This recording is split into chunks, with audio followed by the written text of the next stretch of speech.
Bonjour Miloud. Bonjour Marie. Merci d'avoir accepté de partager avec moi ton expérience d'animateur socio-culturel. Est-ce que tu peux te présenter, s'il te plaît ? Alors, je m'appelle Miloud Adou, j'ai 40 ans et je suis animateur socio-culturel et sportif depuis un peu plus de 15 ans maintenant. Et tu exerces actuellement ? Alors, en ce moment, je travaille dans un ITEP, un institut thérapeutique, éducatif et pédagogique, qui reçoit des enfants en situation de handicap, du coup. Des enfants en situation de handicap, mais avec des troubles du comportement, beaucoup. Alors, le travail d'animateur socio-culturel, exactement, en quoi ça consiste ? Mettre en place des projets auprès de publics différents. Donc ça peut aller des enfants de 3 à 12 ans jusqu'à des personnes âgées aussi, donc en maison de retraite par exemple. Et l'idée c'est de proposer des projets culturels avec un but derrière. Donc l'activité n'est qu'un outil qui va permettre de répondre à une problématique du coup, que l'animateur a décelé pour accompagner ou sensibiliser en fait, le public. Ta formation, du coup, c'est... Alors ma formation c'est un grand... c'est le BPGEPS, donc brevet professionnel de la jeunesse et de l'éducation populaire du sport, avec plusieurs options du coup. Donc il y a l'option donc animateur socio-culturel, c'est le BPGEPS LTP, loisirs tout public. D'où le fait de pouvoir travailler avec un public large. Et qu'est-ce qui t'a amené à choisir cette voie ? Alors qu'est-ce qui m'a amené à choisir cette voie ? C'est mon parcours du coup. Donc faudrait que je parle de mon enfance un peu du coup. Moi je suis né à Montpellier, ne parlant pas français quand j'étais petit, parce que mes parents sont d'origine algérienne et me parlaient la Darija, donc l'arabe local, ce qui m'a mis des barrières au niveau de la scolarité du coup aussi. Donc j'ai eu la chance d'être dans un centre de loisirs. Ma mère avait trouvé un centre de loisirs, enfin un centre social, et du coup dans ce centre de loisirs j'ai pu découvrir beaucoup d'activités culturelles notamment, donc le théâtre parce que j'étais très timide et réservé. Alors du coup la directrice du centre de loisirs m'a fait découvrir cette activité-là. Et donc plus tard, à l'âge adulte, j'étais moi dans le BTP du coup. J'étais manœuvre en intérim. Puis donc là tu commences à réfléchir et te dire tiens, il faudrait que quand même je fasse un métier qui me plaît, où je puisse m'épanouir, et j'étais très sportif du coup. Et là je croise un des représentants de l'association du centre de loisirs qui s'appelle le Relais des enfants du coup, et qui me tend une perche. Lui il était aussi il avait un centre de formation où il formait des animateurs. Il me tend une perche, je dis il me tend une perche parce que moi le rapport à l'écrit c'était très difficile pour moi, hein. Comme je l'ai dit, j'ai eu un rapport au scolaire assez chaotique. Donc la partie des examens à l'écrit, à mon avis ça a été une grande catastrophe. Mais le fait que je sois...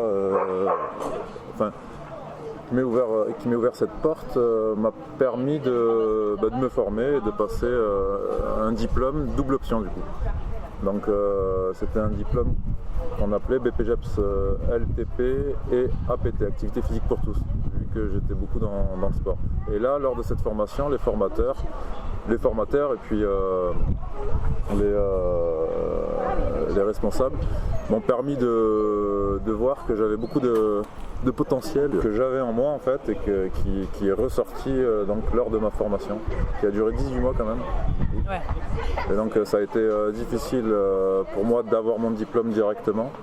Je l'ai eu un an après. J'ai été obligé de repasser des UC en fait en candidat libre pour valider mon diplôme. Après moi j'ai une passion pour la littérature par exemple. Mais pourquoi ? C'est parce que dans le cadre de ma formation aussi, je devais faire des stages. J'ai fait aussi une j'ai été dans le milieu hip-hop beaucoup et j'ai fait du breakdance pendant longtemps. Donc c'est pareil, c'est la culture hip-hop du coup. Et dans le cadre de ma formation, j'ai trouvé un endroit. Un peu de bruit.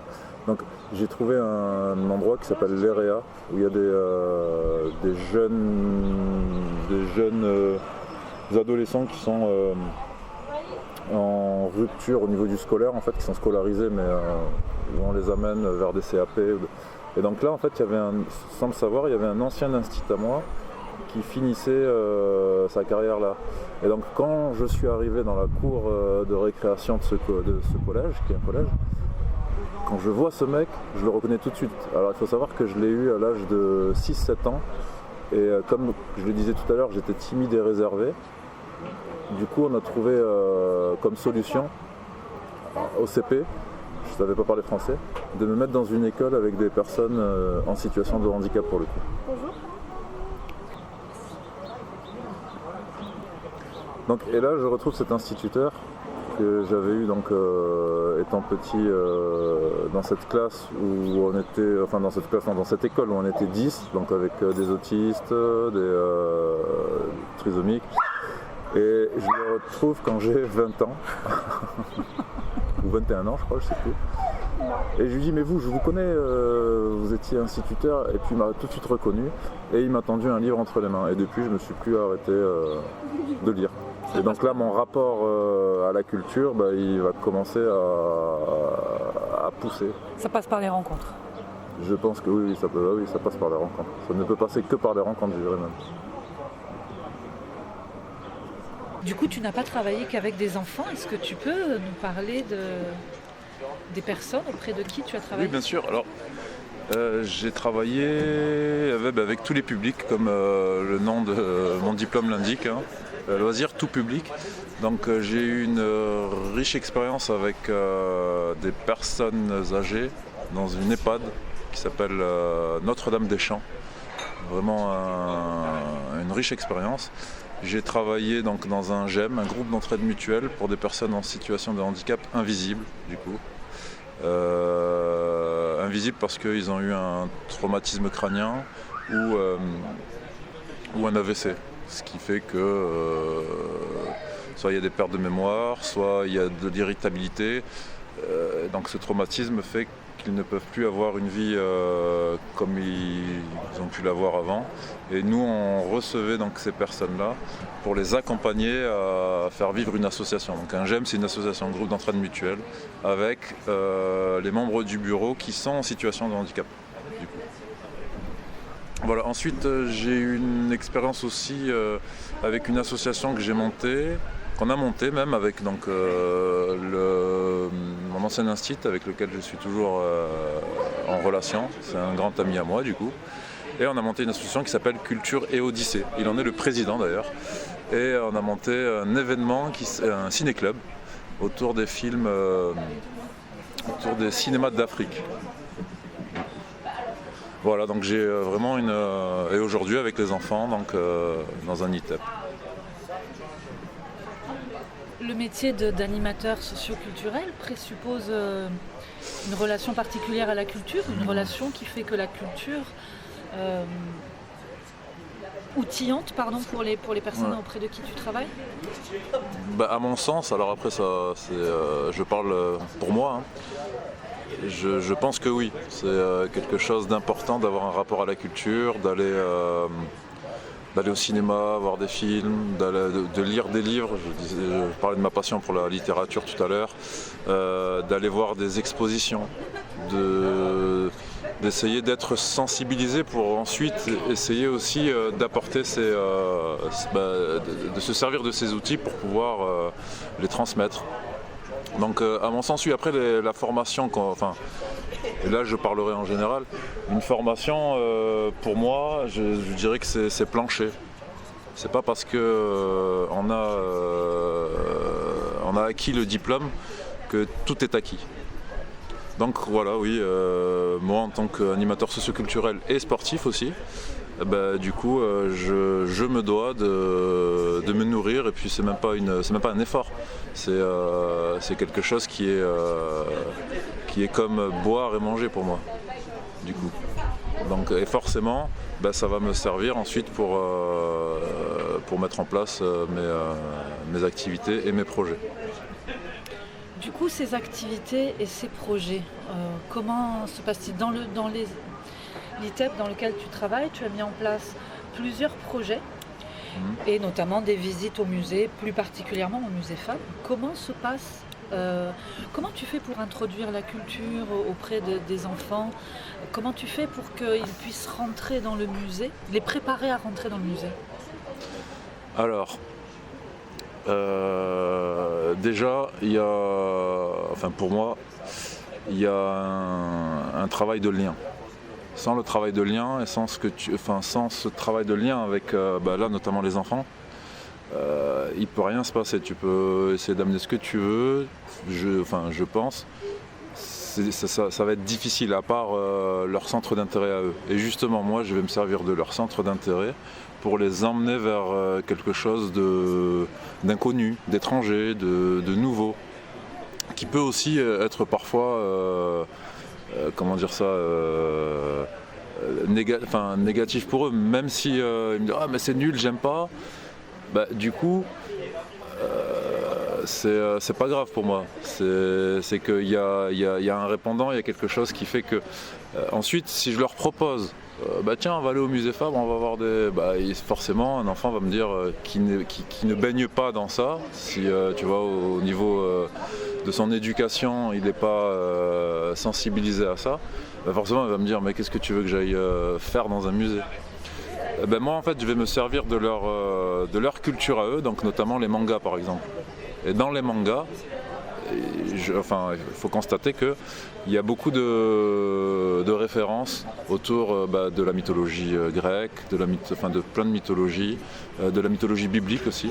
Donc moi je me sers de toutes ces références, ces cultures qui sont les leurs, pour les emmener, les tirer vers autre chose et leur faire découvrir d'autres horizons. Du coup. Tu me parlais de la place que tu faisais, du coup en parlant de la mythologie d'ailleurs, tu fais une grande place au récit. Rentrer en contact avec une œuvre picturale, c'est passer par le récit pour toi? Alors oui, mais pas qu'une œuvre picturale du coup.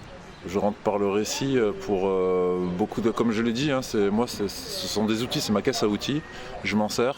Et oui, le récit forcément, parce que c'est des enfants, et dès qu'on va leur raconter une histoire, en fait, ils sont très sensibles à ça.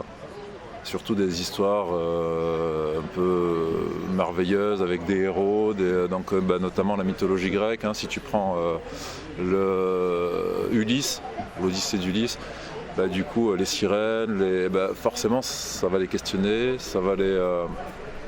Mais je voulais revenir par contre, avant d'en arriver là en fait, parce que je l'ai pas assez développé, c'est le lien en fait. C'est le lien que je vais avoir avec ces enfants. Et ce lien en fait il va naître à travers des jeux. Mais des jeux vraiment basiques comme le loup, comme jouer au foot avec eux, comme faire une partie de cache-cache. Ça peut être... mais en fait, je suis vraiment passé par tout ça avant qu'ils puissent me faire confiance et me dire Miloud, là, ils me l'ont pas dit comme ça, mais là, je t'écoute. Voilà, je voulais revenir là-dessus du coup. Quand je monte le projet de devenir guide au musée Fabre, par exemple, dont je t'ai parlé. Alors, est-ce que tu peux nous présenter un peu ce projet ? Alors voilà, le projet de devenir petit guide au musée Fabre, c'est que moi dans mon boulot, j'ai des enfants en individuel avec lesquels on passe une heure. Donc à l'ITEP, ils appellent ça des médiations. Donc je vais passer des temps individuels avec l'enfant. Selon l'enfant, je vais essayer de l'emmener vers une activité. Donc là, devenir petit guide au musée Fabre, le projet est né grâce à un enfant, du coup, où on a commencé, qui était d'ailleurs très passionné et qui avait pas mal de connaissances autour des mythes, du coup, donc des récits. Et je lui ai proposé en fait de réaliser un parcours au musée Fabre avec donc l'exposition permanente avec quelques tableaux. Et on a organisé ce parcours ensemble. Et à l'ITEP, en fait, il y a aussi un corps enseignant avec des institutrices spécialisées du coup. Donc j'ai fait faire un lien avec cette institutrice qui l'a fait travailler aussi sur quelques tableaux, notamment quelques peintres. Et l'idée ensuite, c'était d'amener son groupe de quelques enfants, donc il y avait 5 enfants, et de présenter en fait un parcours et une visite à 2 voix, donc lui et moi. Voilà. Moi, quand je crée un projet, je ne le crée pas avant. Je le crée avec. Il va naître avec. Et là, c'est vraiment un bel exemple parce que je ne pensais pas créer et mettre en place un projet comme ça, devenir petit guide au musée Fabre. Mais ça s'est fait en fait, du coup, avec le lien que j'ai pu avoir avec cet enfant. Il y a tout un travail de sensibilisation justement autour d'un lieu qui est étranger à ces personnes notamment. Quand on ramène un groupe donc, avec cet enfant, ben, on travaille sur plusieurs, sur plusieurs objectifs, notamment sur la valorisation. Cet enfant il est déscolarisé.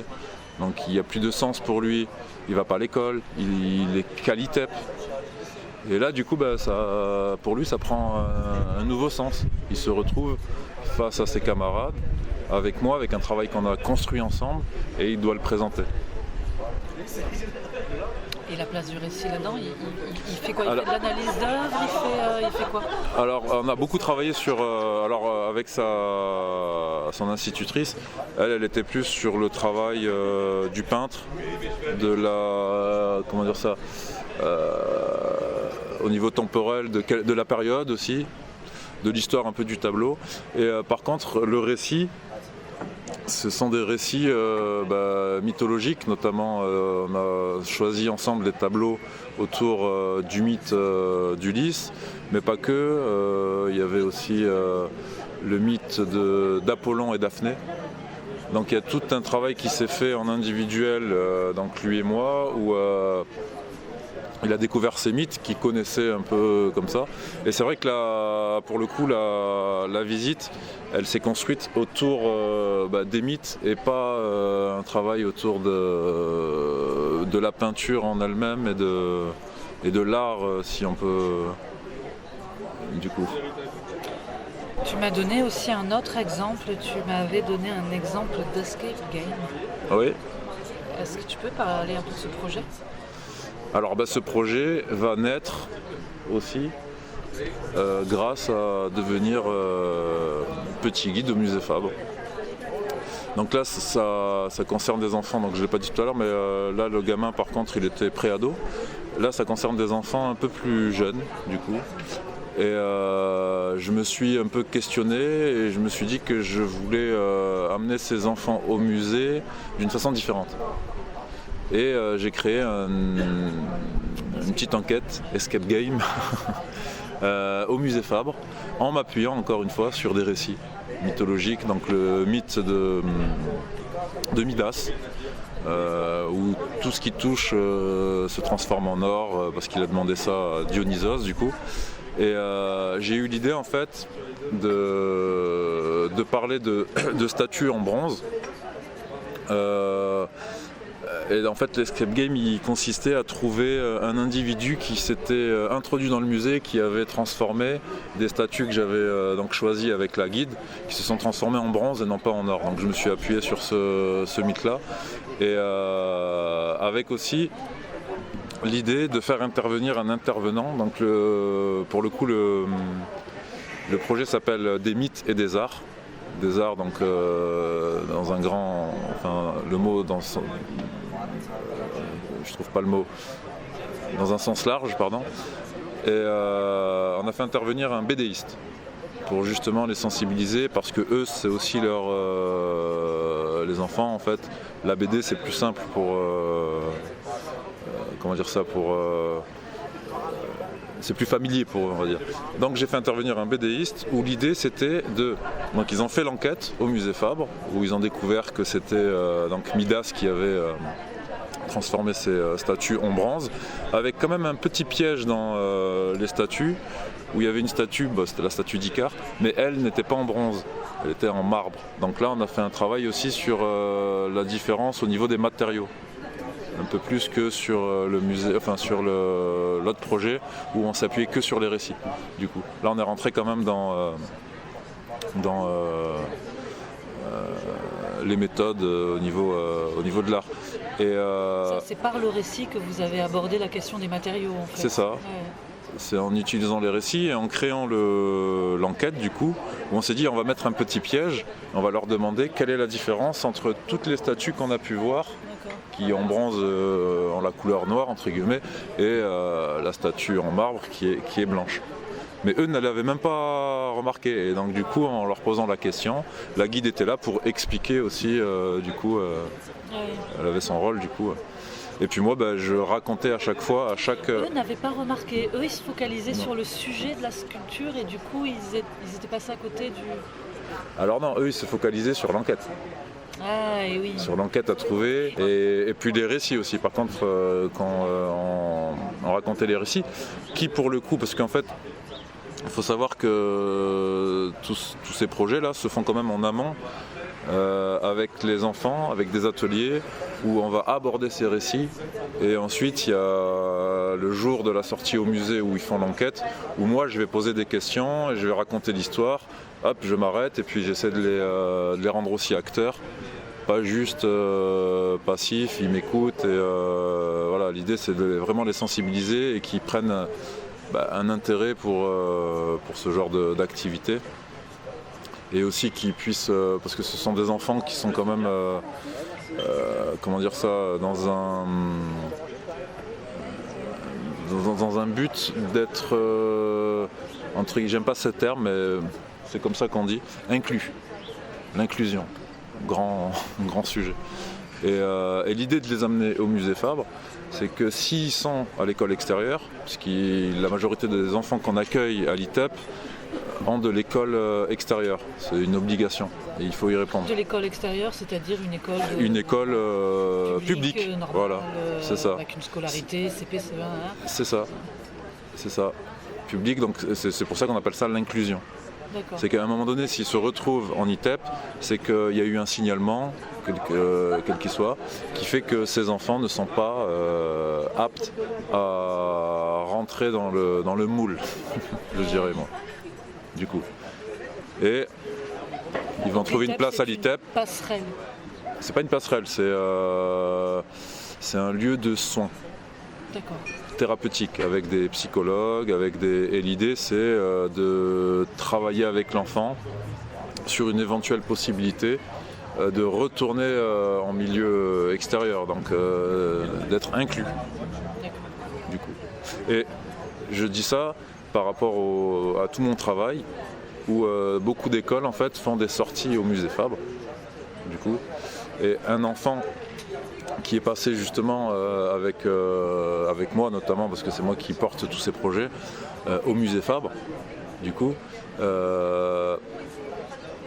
quand il va y aller avec son école, du coup là tout prend son sens, il va être valorisé parce qu'il est déjà venu là, il peut répondre à des questions, il y a tout un processus qui va se faire et je dirais même avec des enfants qui ne sont jamais venus avec moi au musée Fabre parce que les enfants parlent entre eux, il y a plusieurs groupes et ils connaissent mon intérêt en fait pour ces activités culturelles. Et j'ai un bel exemple d'ailleurs dont je t'avais pas parlé mais il n'y a pas longtemps là, il y a un enfant justement qui est parti avec sa classe visiter le musée Fabre. Mais lui à chaque fois me disait que ça l'intéressait pas, qu'il voulait pas y aller. Et curieusement il est venu me voir et me dit Milud, tu sais que je suis parti au musée Fabre avec mon école ? Alors qu'il était opposé à venir à mes activités. Il faut le savoir. Et j'ai trouvé ça génial qui m'identifie à ce lieu. C'est exactement ça, il m'a identifié à ce lieu. C'est le lien et la rencontre dont tu Le parles. lien et la rencontre, tout ce que j'ai pu... et lui, il est fan de manga. Et donc je lui dis, mais tu sais, t'es pas venu au musée Fabre avec moi, mais un jour, il faudrait que tu viennes avec moi et tu verras, on fera les liens avec Naruto. Bon, là, je cite un manga dont il est fan. Et donc, voilà. Enfin, je sais pas si j'ai répondu à la question de base, après des fois j'ai tendance un peu à... Donc là il y a un bel exemple, tu vois, de... Non mais c'est bien parce qu'on comprend bien quand tu réponds là-dessus et puis quand on cerne aussi un peu le profil des enfants, que moi je connais pas, mais l'importance du lien dont tu parlais tout à l'heure, qui donne la crédibilité à ta prise de parole, qui fait entendre le récit, qui permet de s'approprier la relation au musée, qui permet de... Ouais, le mot inclure, j'avoue, on l'entend de plus en plus et il me semble de plus en plus problématique, mais qui permet L'inclusion, en tout cas de ne pas se sentir exclu, pour le coup, comme rejeté. Exclu dans le sens de rejeté. C'est ça, mais je rebondis encore là-dessus parce que j'ai un autre exemple, tu vois, d'un enfant aussi, autour de la mythologie, tout ça. Parce que je raconte des histoires beaucoup. Il est venu aussi au musée avec moi. Cet enfant, en fait, il est passé au collège en 6e et tous ces récits sont dans l'éducation nationale, enfin font partie, tu vois, en français. Ils abordent notamment Polyphème, enfin en histoire géo aussi. Et du coup c'est marrant parce que justement quand il va à l'école, alors déjà quand il est avec moi, il me dit mais je veux plus entendre parler de ta mythologie, tout ça, donc il est en confrontation un peu.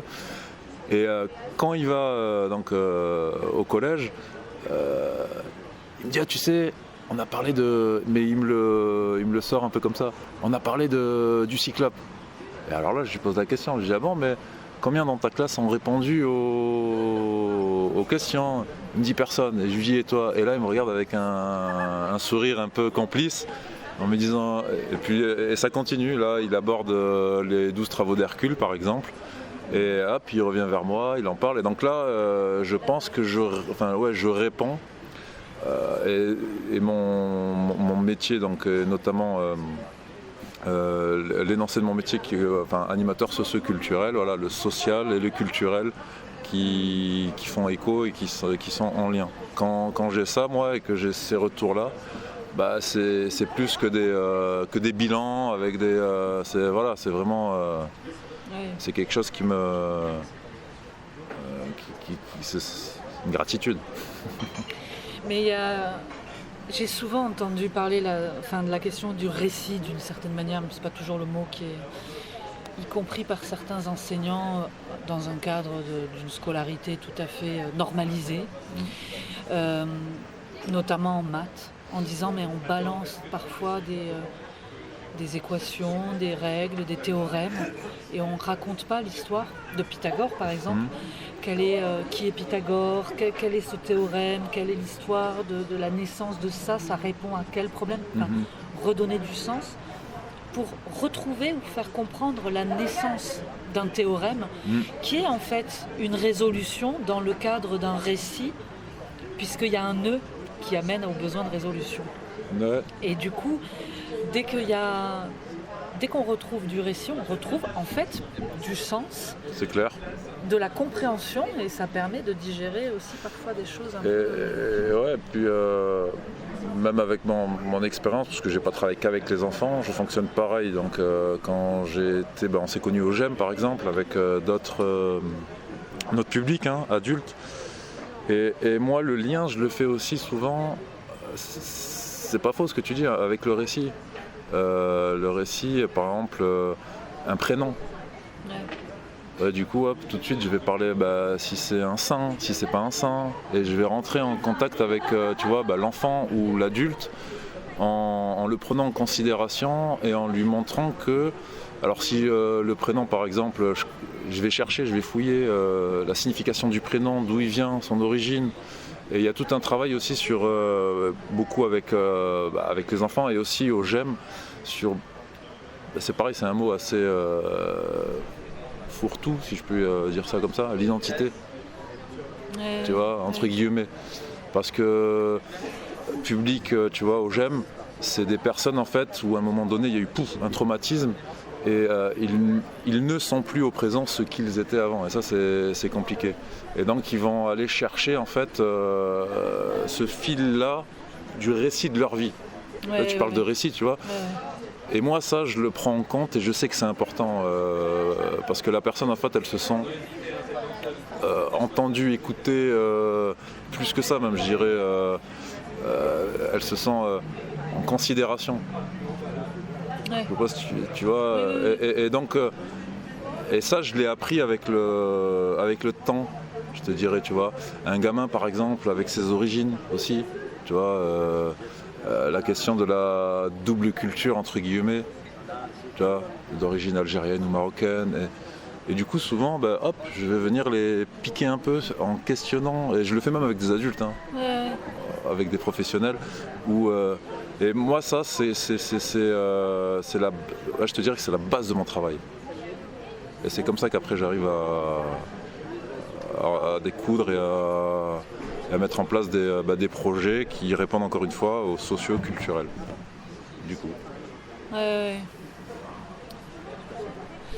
Tu avais parlé, parce que là on parle du récit, mais vous êtes allé voir avec l'ITEP, avec les enfants de l'ITEP, l'expo de Germaine Richier au musée Fabre toujours, et tu me disais que là, alors il y avait du récit, j'aimerais bien que tu en parles aussi, parce qu'il y avait sa relation à elle, Germaine Richier, à ses œuvres, etc.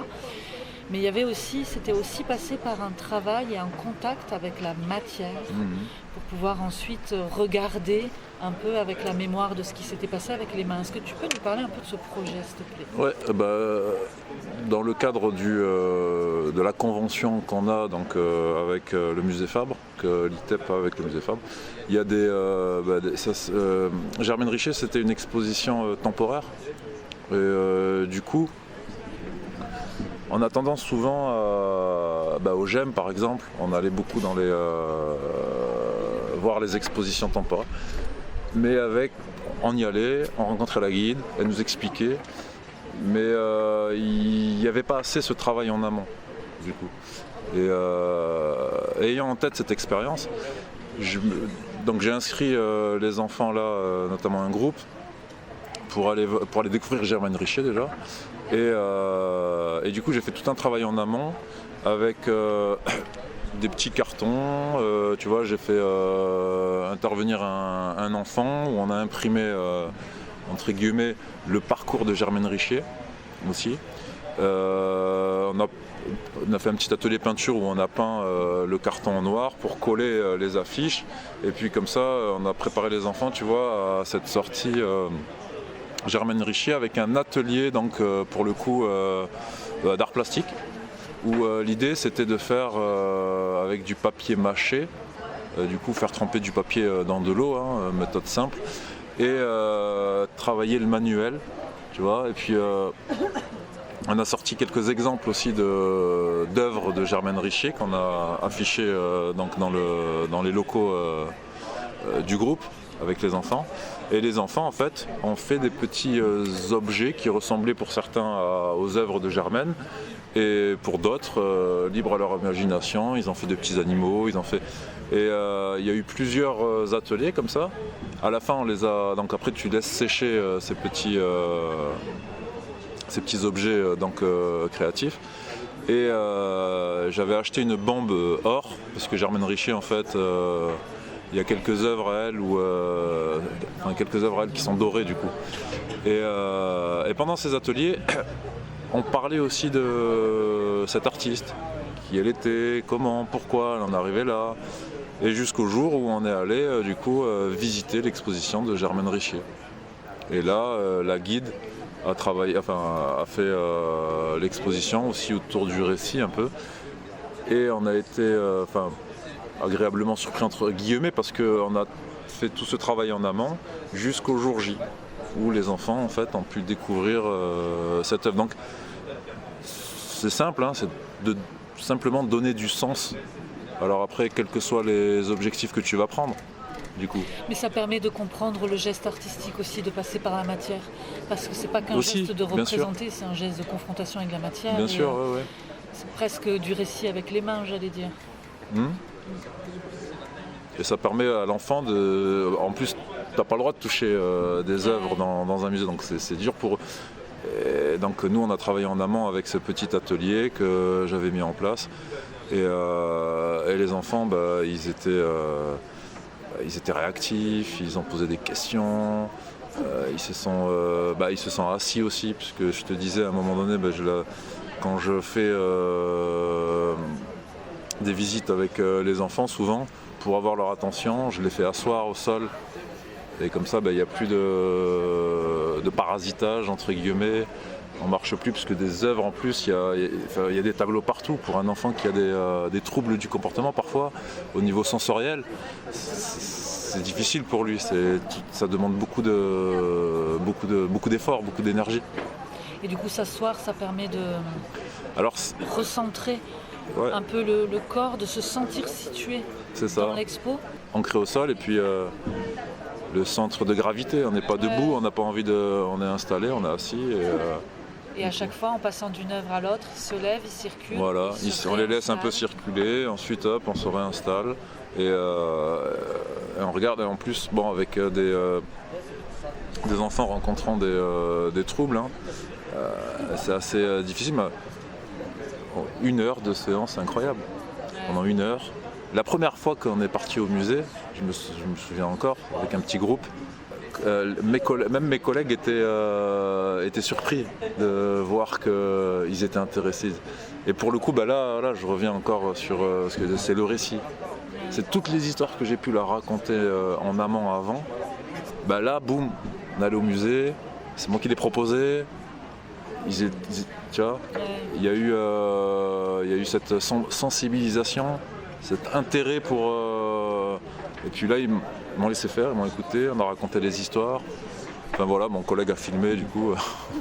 Alors, et pour l'escape game, j'imagine qu'ils ne sont pas assis par contre. Comment ça se passe pendant? Ici, il y a les deux. Pour l'escape game aussi, je les ai fait asseoir. Pendant que je raconte à la fin, par exemple, quand ils ont retrouvé l'auteur de ce crime, du coup, j'ai raconté l'histoire de Midas. Ils étaient assis, ils m'ont écouté. D'accord. Pareil pour Thésée et le Minotaure aussi. Et donc j'ai réussi à captiver leur attention pendant à chaque fois 15 minutes. 10-15 minutes, c'est énorme. Oui.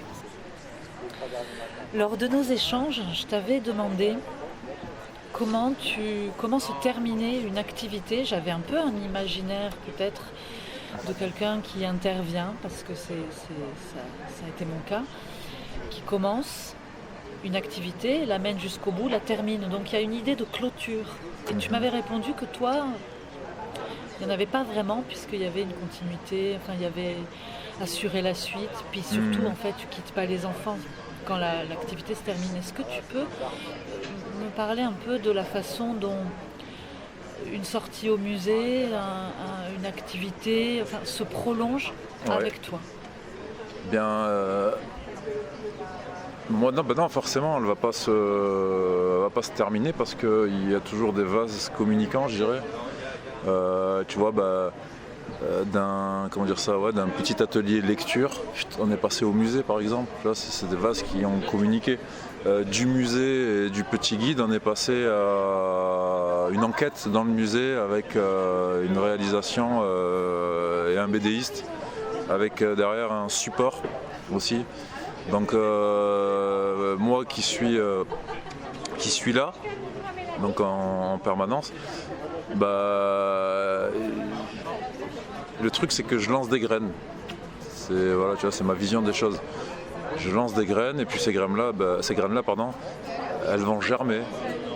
Tu vois, quand je te parlais tout à l'heure du gamin qui revient me voir et qui me dit tu sais, en français on parle de polyphème, ou l'autre, tu vois, gamin avec lequel j'ai pas eu de relation, on va dire, au musée, quoi, tu vois, je l'ai pas sensibilisé à ça, mais il m'a identifié à ça, et tu vois, je l'ai approché d'une certaine façon, mais pas directement dans cette activité. Et la graine, poum, elle a germé quand même. Il est venu me voir et il m'a dit tiens Miloud, et donc moi, comme je suis conscient de ça, et que je suis toujours là et que je pilote entre guillemets des projets culturels notamment, forcément ça finit pas. Oui, ça veut dire que par exemple, tu peux à la fin de l'année, à l'occasion d'autre chose, boum, rebondir sur C'est ça, ou l'année prochaine. Par exemple, j'ai un projet avec un gamin là, c'est un rallye photo autour du quartier d'Antigone. Et donc on aborde Antigone, encore une fois le récit, mais le quartier aussi, avec la naissance de ce quartier. Donc il y a eu le rallye photo, la découverte aussi avec lui et l'inscription comment t'appelles ça, de la médiathèque. Et il a vu qu'on pouvait emprunter des DVD, des mangas, qu'il y avait aussi un espace jeux vidéo. Et ça c'est dans le cadre, tu vois, d'un projet rallye photo qui était autour de... Et puis hop, je me suis servi aussi des structures qu'il y avait à côté pour lui présenter, notamment là c'était la médiathèque Émile Zola. Et puis il était à l'intérieur et waouh, plus grande médiathèque de Montpellier, 3 étages, tu vois. Ça l'a... Et donc je te disais ça parce que avec lui par exemple, on est sur la fin là, et il y a eu plusieurs étapes de ce projet notamment. Donc rallye photo, on travaille aussi sur l'impact spatio-temporel, tu vois, se déplacer dans sa ville, connaître les lieux, le tramway, on y va en tramway, enfin, tu vois, tu réponds à plusieurs, tu vois, c'est du socio-culturel encore une fois, tu réponds à plusieurs. Les statues qu'il y a, qui sont des copies en plus, qui viennent de musées différents, le Vatican pour certaines, enfin tu vois, il y a la victoire de Samothrace. Il y a Dionysos juste devant voilà. La bibliothèque, ouais. Donc on a fait tout un travail là, avec, je me suis procuré le plan vue du ciel, où en fait Antigone fait comment dire ça, c'est une clé en fait. Tu vois, vue du ciel en fait, Antigone ça fait la forme d'une clé. Tu vois, donc la clé avec le nombre d'or, après tu peux imaginer plein de choses. Et là on est sur la partie du travail écrit de présentation, tu vois, des petits textes pour présenter en fait les photos. Et il a fait avec moi les cadres, les supports pour pouvoir coller les photos. Donc on travaille avec, tu vois, de la récup simple, hein, des cartons, on va faire découper, et avec un atelier peinture. Tu vois, et donc là l'exposition elle va arriver, donc ça sera dans l'ITEP, au sein de l'ITEP du coup. Et tout ça pour dire que avec, tu vois, ce projet là en fait, je l'avais commencé avec un autre enfant qui n'a pas voulu aller jusqu'au bout. Et ça a émané de lui aussi, tu vois. Et ben, je l'ai proposé à un autre enfant, du coup, pour le coup. Et là, on est allé jusqu'au bout. Et lui a déjà l'idée de faire un peu la même chose, mais autour d'un travail, on va dire, un peu plus histoire géo, tu vois. Enfin, je sais pas si je pourrais l'appeler comme ça, mais autour de l'identité et de ses origines algériennes. Il aimerait bien faire un exposé ou une exposition autour de l'Algérie. Donc voilà, un projet, ça s'arrête pas. Enfin, tu vois, à chaque fois, il y a quelque chose d'autre qui va naître. L'exposition, vous la montez dans l'ITEP. Dans l'ITEP, c'est ça. Pour les professionnels, les parents qui viennent. Dans une salle, en fait, elle va être dans une salle, c'est la salle famille. Là où on accueille les familles quand une famille arrive. En fait, il y a une salle dédiée où ils font une petite réunion, tu sais, avec le binôme éducateur, psychologue, chef de service, l'enfant et les parents. Et donc du coup, l'expo, il y aura des panneaux d'expo, il y aura des photos, il y aura des textes que l'enfant aura écrits. Exactement, avec un vernissage même. Ok. Du coup, ouais. C'est une expo thématique en fait. Une expo thématique sur Antigone. C'est super. Le quartier. Et du coup, comment cette figure-là d'Antigone, puisque tu as fait le récit de ce personnage, elle est exposée elle aussi d'une manière ou d'une autre ou pas? Alors, elle n'est pas exposée, mais par contre, elle est décrite. Et l'exposition d'ailleurs s'appelle, c'est lui qui l'a nommé comme ça, et je trouve ça quand même assez fort, le Mektoub d'Antigone. Mektoub qui veut dire destin donc, et c'est un peu ce que raconte quand même voilà. Alors moi je lui ai lu une version jeunesse donc de ce mythe de Sophocle, mais en version jeunesse qu'on a emprunté du coup à la médiathèque. Et il s'en est saisi, tu vois. En plus, bon, ça répond beaucoup à des problématiques qu'il rencontre, notamment autour, tu vois, des places des femmes. Donc derrière, tu vois, il y a tout un processus qui va se faire dans sa réflexion, tu vois. C'est assez. Et puis il est intéressé, il veut savoir, il veut comprendre. Il a quel âge ? Il veut une dizaine d'années. D'accord, oui, tout jeune. Oui, il est jeune. Il est jeune, mais très sensible et et puis il est content. Tu vois, il a envie, il est curieux. C'est ça, c'est attiser la curiosité en fait, tu vois, de ses enfants. Donc, et voilà, pour rebondir, la suite des projets, ben voilà, c'est ça, c'est attiser la curiosité, lancer des graines et faire que ces graines, c'est en fait, je me la fais toute seule la question, mais je me la pose. C'est comment faire pour justement attiser cette curiosité et qu'elle continue tu vois. Et moi, tu vois, bah, je me rends compte que de par mon parcours, en fait, elle s'est jamais arrêtée. Tu vois, moi, on m'a lancé des graines. Je te parlais du centre de loisirs. Si je suis devenu animateur, bah, c'est mon récit à moi de vie, tu vois. Et du coup, je pense que les personnes qui m'ont les personnes qui m'ont rencontré et qui ont lancé des graines. Il y a un autre projet aussi que je mène, d'ailleurs, dont je t'avais parlé, je crois. J'ai inscrit l'ITEP j'ai inscrit l'ITEP à un festival, enfin participer à un grand festival qui est au Vigan et qui s'appelle Éclat de lire et qui est dédié au livre jeunesse, tu vois. Donc encore une fois le récit. Et il y a une écrivaine qui va venir à l'ITEP, qui participe donc au festival. Et pour le coup là, ce projet en fait, il concerne à la fois les adolescents et à la fois les enfants, mais de façon séparée. Ouais. Du coup. Et c'est un travail que je mène avec le corps pédagogique. Quand je parle du corps pédagogique à l'ITEP, c'est les instits. Donc il y a une instit avec laquelle je bosse qui s'occupe des ados et 3 instits qui sont avec les enfants, dont une avec laquelle j'ai conçu le projet. Du coup. Et donc là, l'idée c'est de sensibiliser les enfants à la littérature. Donc j'ai des ateliers avec quelques enfants en individuel où on fait de la création de nouvelles ou de contes, de petits contes. Je suis aussi là je rentre, tu vois, par contre un peu plus comment dire ça, je dirais pas que c'est un peu plus concret parce que c'est déjà concret ce que je fais, mais je m'insère dans la vie des enfants. Pourquoi ? Parce que je contacte les parents. Et je contacte les parents pour qui s'investissent aussi. Parce que l'idée, en fait, la finalité, c'est que l'enfant vienne avec son parent ou ses parents au Festival du Livre au Vigan. Donc je suis obligé de les contacter et puis de leur faire aussi acheter les livres de l'autrice avec lesquels on travaille. Pour qu'il puisse y avoir aussi un travail à la maison avec les parents, tu vois, pour que ça prenne sens.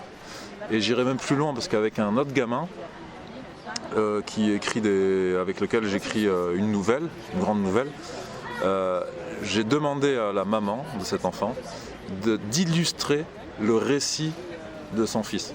Parce qu'elle dessine un peu, j'ai vu qu'elle dessinait. Et du coup, il y a des choses qui... Et comment j'en suis arrivé là ? Avec les récits de départ, tu vois. Donc ça s'arrête pas. Oui. Et je peux avec ce projet-là, tu vois, d'éclat de lire, tu vois, faire une demande au musée, me retrouver au musée avec les parents, les enfants, autour de cette... et encore une fois, enfin tu vois, il n'y a que des vases communicants pour moi. Alors que le BDiste, lui, doit finir. Donc par la production d'une BD, est-ce que tu peux nous parler un petit peu de ce que c'est cet objet, comment les enfants ont travaillé avec lui Alors les enfants, ils ont travaillé ils l'ont rencontré dans un premier temps. Déjà, ça c'est quelque chose d'important qui va permettre de... Et souvent... C'est dans le cadre, pardon, je rappelle, du projet Escape Game.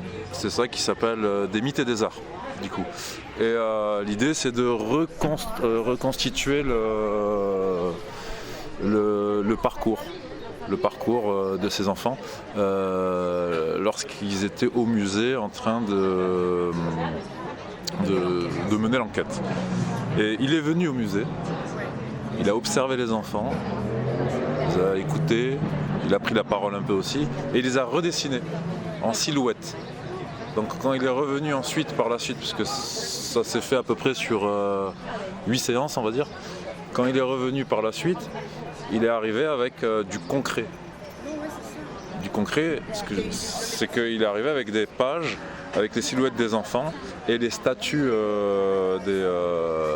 qu'on avait sélectionnées, donc Polyphème avec le rocher, et ainsi de suite. Donc ça permet aux enfants de refaire le récit de l'expérience qu'ils ont vécue au musée. Mais pas que, parce que aussi il est intervenu sur des ateliers de dessin. Ok. De dessin où les enfants en fait on les a amenés à que chacun dessine en fait un des récits, donc là je parle des récits des mythes. D'accord, ouais. Et chacun s'est approprié, parce que c'est quand même le terme, approprié un des personnages. T'as un enfant qui s'est approprié comment il s'appelle, Polyphème, le cyclope. T'as une autre enfant qui a fait alors que et il y a eu aussi un travail de texte avec les instituts. Même cette petite d'ailleurs, elle a demandé qu'on les prenne en photo, les enquêteurs. Donc ils ont nommé le titre de la BD les enquêteurs du musée Fabre, tu vois, avec la photo. Donc le BDiste les a pris en photo et a refait en page de couverture, les a redessinés en page de couverture. Et c'est les enfants qui se sont appropriés l'idée, c'était ça aussi, et qui n'est pas simple à mettre en œuvre, que les enfants s'approprient, parce qu'après c'est facile de...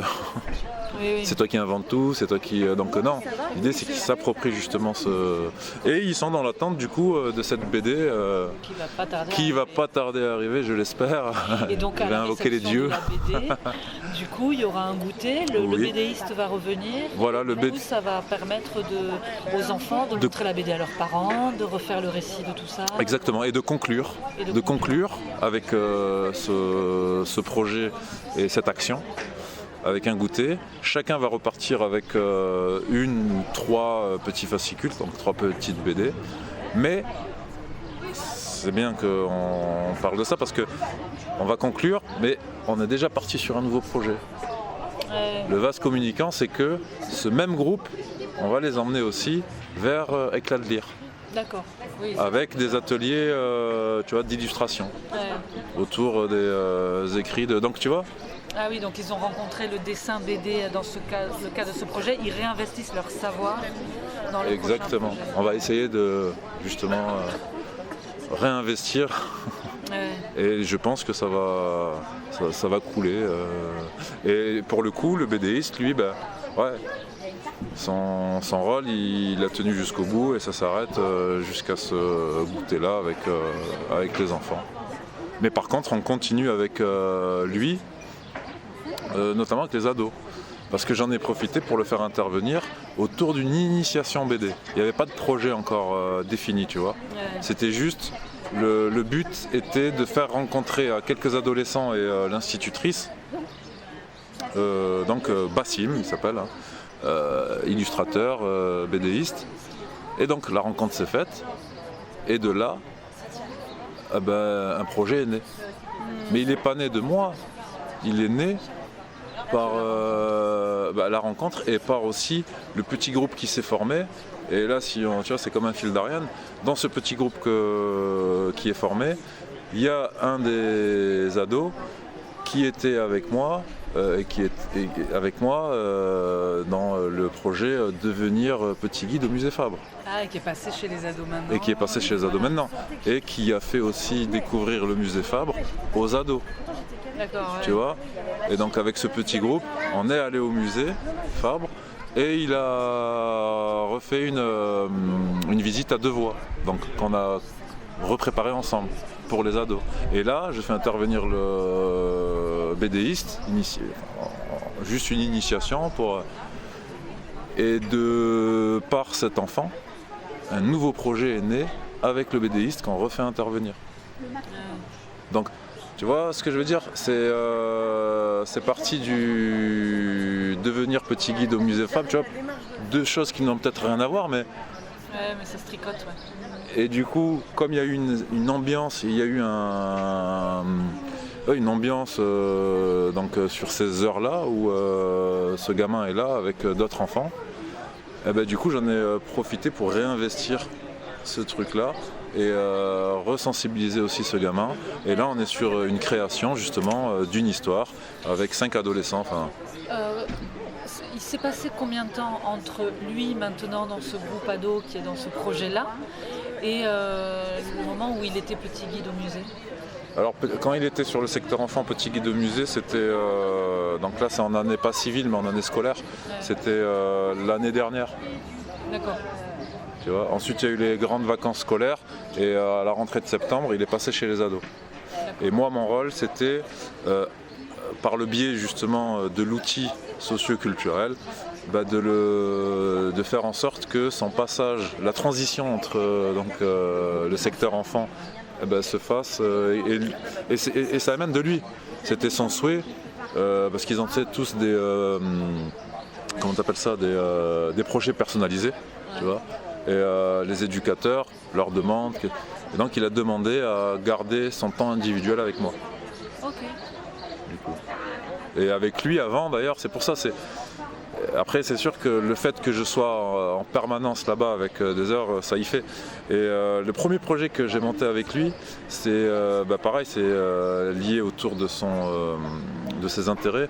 C'est un projet de rap, d'écriture, où je l'ai emmené écrire et enregistrer dans un studio. On a fait un atelier de rap et ensuite devenir petit guide au musée Fabre. Et là, en fait, on est en train de créer un projet avec le BDiste, invention d'une histoire et d'une œuvre collective à plusieurs. Et il va aussi participer au projet Éclat de lire, du coup. Trop bien. Il a quel âge maintenant, du coup? Il a 12-13 ans. Ouais. Donc il y a lui, puis après t'en as d'autres, tu vois, mais d'où la dernière fois quand on en discutait, ça s'arrête jamais pour moi.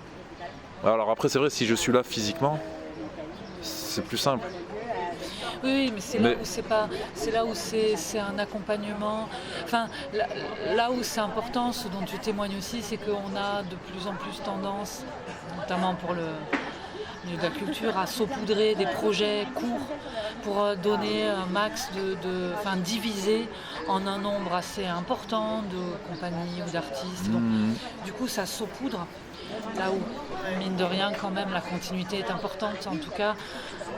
Alors après, bon, les artistes ne sont pas des animateurs socioculturels et ils n'ont pas la vue et l'expérience que tu as, mais malgré tout, moi je vois bien en travaillant avec les enfants la première et la deuxième année, notamment il y avait le Covid, ils n'avaient pas vu du coup beaucoup d'intervenants, d'intervenantes. Je suis restée un peu plus longtemps du coup que... C'est vrai que ça a généré quelque chose de l'ordre de la confiance qui était vraiment chouette. La seconde année, c'était assez bien, mais on était 3.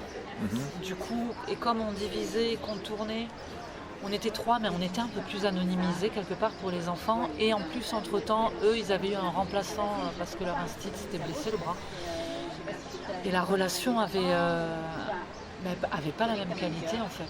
Et si je regarde bien en fait avec la première année, c'est le temps qui a fait son œuvre. Il y a celles et ceux avec qui ça va vite parce que parfois il y a l'occasion qui fait le larron. Et puis sinon c'est le temps en fait, le véritable allié. Et en fait, je m'aperçois. Temporalité aussi. Ben ouais. La dernière année, j'ai eu plus d'élèves en demi-groupe, moins de temps parce que c'était un autre projet. Il fallait. Et en fait, au niveau de la confiance, au niveau de se lâcher, au niveau de. Je pense que les enfants n'en sont pas sortis très marqués. Je pense que ni le thème ni moi ne les avons marqués. Là où la première année, le thème et moi, c'était un peu la même chose. Je rejoins un peu ce que tu disais au début, c'est la relation de confiance. Et c'est normal en fait à cet âge-là, moi si j'ai souvenir quand même, et même tard en fait. Même en terminale, les gens, moi quand je sonde les étudiants là à Polva, dans le cours de philo, ils sont en L3. Quand tu leur demandes leur rapport avec la philo, ils te disent « Oh, j'ai pas aimé la philo, je m'entendais pas bien avec le prof ».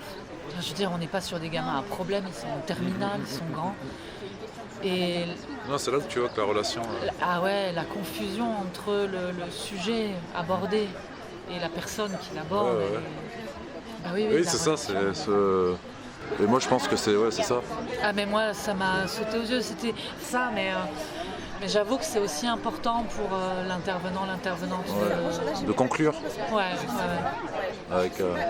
Là où je pense, l'instit Pierre Regues, qui est sur l'école Heidelberg, et 3 ans en fait, j'ai fait avec lui. Je sais qu'il va préparer en amont, je sais qu'il rebondit, je sais qu'il fait comme toi. Franchement, j'ai une admiration pour ça, vraiment. Je sais qu'il mène, il sait déléguer, vraiment, il n'est pas intrusif quand tu es dans la relation avec les enfants, il te laisse de la place. Parce que sinon, l'instit est tout le temps la référence. Et du coup, là, il te laisse la place de devenir la référence d'un projet, mais en même temps, il sait prolonger. Il sait aussi tellement te présenter que quand tu arrives, les enfants savent que l'instit te fait confiance. Et du coup, ça c'est quand même important. Et après, il sait prolonger, il sait les réinterroger, il sait réinvestir. Donc ça, c'est vraiment... Moi, il m'apporte plus que moi ce que je leur apporte. Tu vois, j'ai ce sentiment vraiment... Oui, non, mais en même temps, quand tu dis qu'ils viennent te voir en disant « Mimoud, j'ai fait ci, j'ai fait ça », c'est que tu leur apportes, et tu le sais très bien aussi. Ça se co-apporte, en fait. Ça me demande quand même de trouver des stratagèmes, de cogiter, de me dire, bon attends, comment je vais les emmener vers là et pas... Ah, mais en sachant qu'ils peuvent aussi, il peut y avoir aussi des conflits, tu vois, ça, c'est vraiment, ils te questionnent en fait, ils te questionnent. Je suis pas dans ce truc de me dire, il y a ce récit, il existe, voilà, je vais m'appuyer dessus, je sais pas, tu vois, il y a beaucoup de gens qui travaillent comme ça. Mais on n'est pas à l'endroit où... Tu vois ce que... Enfin, moi, quand j'étais prof de philo, en lycée, j'avais un programme à boucler. Ouais. Là, on n'a pas de programme à boucler. Et du coup, c'est... Oui, évidemment qu'on a... Mais même sans programme à boucler. T'as des animateurs, des éducateurs, qui sont dans ce truc éducatif où tu vois la règle c'est ça, il faut suivre ça comme ça. Tu comprends. Après oui, l'exemple que tu donnes, bien sûr, il y a. On va mettre stop là peut-être. Comment ? Tu sais qu'on enregistre encore ? Ouais, je sais. C'est un échange, tu vas le mettre ? Bah je sais pas. Peut-être. Et on a fait le tour du coup là ? Moi il me semble qu'on a fait le tour et même au-delà. Ouais. Et... Je coupe. Merci. Merci à toi.